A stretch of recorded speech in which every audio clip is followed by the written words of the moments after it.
Taken for granted, Toastmaster Mukund.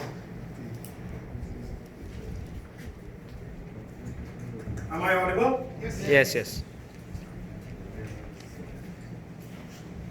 Well begun is half done.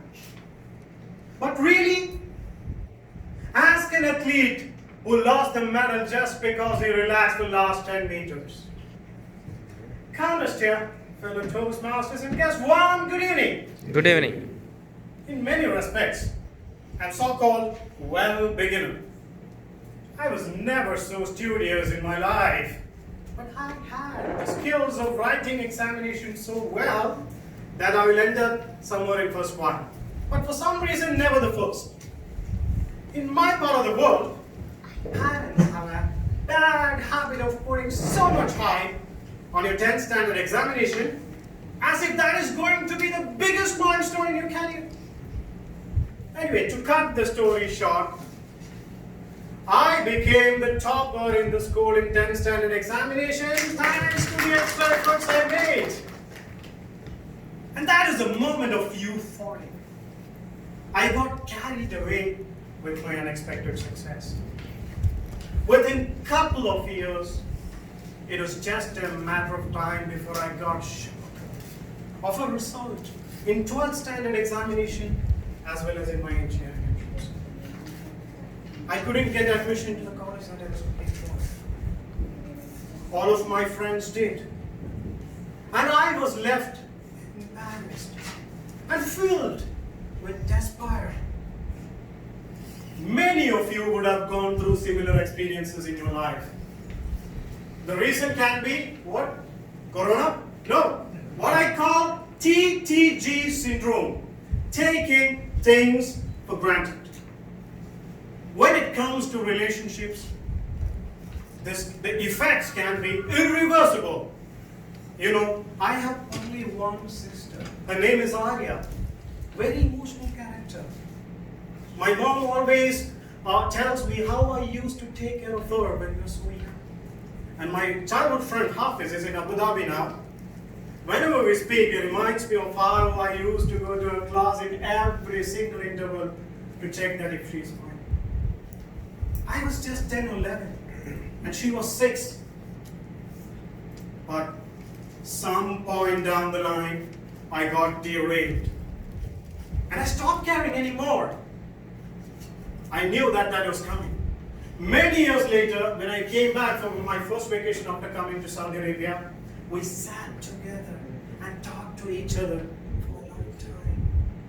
After a long time. And she looked into my eyes with an apparent Mona Lisa smile. She told me, I feel like you came back after so many years. I knew what she meant. Because 1 year life as an expatriate taught me many things. One among them is how you feel like when you're taken for granted. We all take those things in our life for granted which seem so everlasting. Our family, our health, success in the career. They have been there for so long and you feel like they're going to be forever. That's called fallacy of permanence. When you don't pay attention to something, you stop appreciating. And you stop being thankful. You know, as human beings, we are wired to crave for positive attention. And that is the exact reason why our relationship is so organic. We need something new every now and then, like our body replaces the old cells. It's like driving a cruise control car. At times, you need to apply the brakes and take control yourself. I have a question. How often your partner asks this question? What have I just said now? Believe me, that's not a question. It's a warning coming. Stop taking me for granted. You know, my first year in Saudi Arabia, I was watching a lot of speeches in YouTube. I came across an incredible speech by Professor Randy Posh. That's called The Last Lecture. And for a reason too. That particular speech he made after getting diagnosed with and after a few months he died.